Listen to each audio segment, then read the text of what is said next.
بسم اللہ الرحمن الرحیم۔ بلقیس ریاض شادی کی تقریب میں ایک پرانی جاننے والی خاتون ملی۔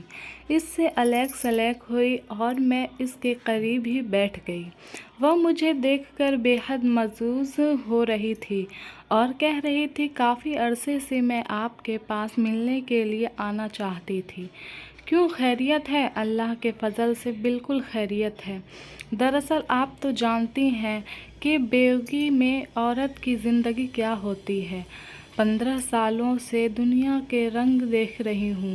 ماشاءاللہ بچے اب بڑے ہو گئے ہیں، روپے پیسے کی کمی نہیں ہے۔ بچے بہت چھوٹے تھے اور میں بھی جوان تھی۔ آپ یقین جانیں جس پر مصیبت ٹوٹتی ہے وہی جانتا ہے۔ میرے ماشاءاللہ 3 بھائی، ایک بہن اور بیوہ ماں ہے۔ ماں کی دلجوئی مجھے حوصلہ دیتی ہے، مگر اتنے نزدیکی رشتہ دار ہیں، وہ ذرا بھر پرواہ نہیں کرتے کہ یہ بیوہ ہو گئی ہے، بے سہارا ہے، جاری ہے اس کی مدد ہی کریں۔ خاوند گھر کی چھت ہوتا ہے اور اگر گھر سے چھت گر جائے تو جان لیں ایک عورت کا کیا حال ہوتا ہے۔ ہمارا معاشرہ صرف چڑھتے سورج کی پوجا کرتا ہے۔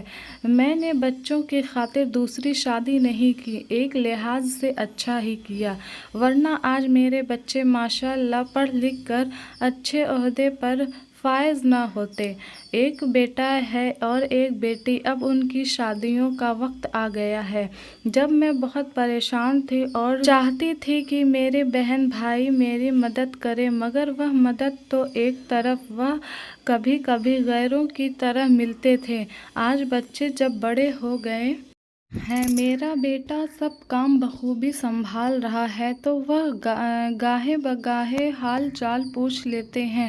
آپ کے پاس گھر ہو اور آشائش بھی ہو تو میں کہوں گی کہ وہ آشائش آپ کے دکھوں کو کم نہیں کر سکتے۔ دکھ انسان کو خود ہی جھیلنے پڑتے ہیں۔ میں نے اس کی گفتگو سنی تو جواب دیا، خدا کا شکر کریں ساری آشائش موجود تھیں۔ اگر آپ کے پاس زندگی گزارنے کا کوئی ذریعہ نہ ہو تو آپ اندازہ نہیں کر سکتے کتنی مشکلات کا سامنا کرتے۔ ابھی تو سب کچھ موجود ہے آپ کے پاس، تو آپ کے چھوٹے موٹے کام بہن بھائی نہیں کرتے۔ اگر آپ کے پاس روزی کا ذریعہ نہ ہوتا تو میں شوق سے کہتی ہوں اس دور میں کوئی بھی آپ کی مدد نہ کرتا۔ کسی نے آپ کی مالی مدد نہیں کرنی تھی۔ ابھی تو ان کو معلوم ہے کہ آپ کو کسی قسم کی ضرورت نہیں ہے اور وہ سلام دعا اچھے طریقے سے کر لیتے ہیں، ورنہ آپ کی زندگی اذیرن ہو جانی تھی۔ وہ دور اور تھا جب پڑوسی کو معلوم ہوتا تھا کہ ہمارا پڑوسی تکلیف میں ہے اور پڑوسی ہونے کے ناطے وہ مدد بھی کرتا اور دلجوئی بھی۔ اسی طرح بہن بھائی ایک دوسرے کے دکھ سکھ میں شریک ہوتے۔ مگر آج تو کایا ہی پلٹ گئی ہے، خونی رشتہ ہو یا غیر کوئی نہیں پوچھتا، اس لیے توقع مت رکھیں۔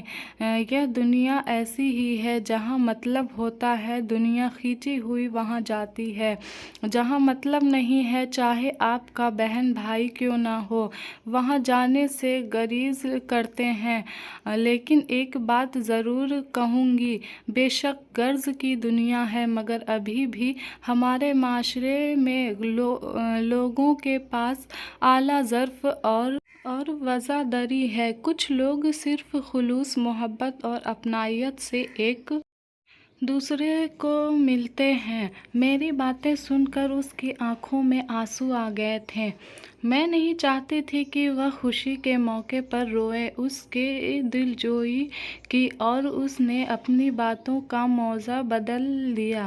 مجھے رہ رہ کر ایسے لوگوں پر غصہ آ رہا تھا۔ بے شک افراتفری کا دور ہے، مگر ایک انسان مشکل میں ہے اس کی راتیں تکلیف میں گزرتی ہیں تو اس کی حاجت روائی کرنی چاہیے۔ یہ زندگی چند روز ہے، کوشش کرنی چاہیے جتنا ہو سکے لوگوں کے دکھوں کا مداوا بنیں، ان کی تکلیف دور کریں۔ امید ہے آپ کو یہ کہانی پسند آئی ہوگی۔ اگر پسند آئی تو لائک، شیئر اور سبسکرائب کرنا مت بھولیے گا، اور کامنٹ کر کے ضرور بتائیے گا کہ آپ کو کیسی کہانیاں سننا پسند ہے۔ Thank you for watching.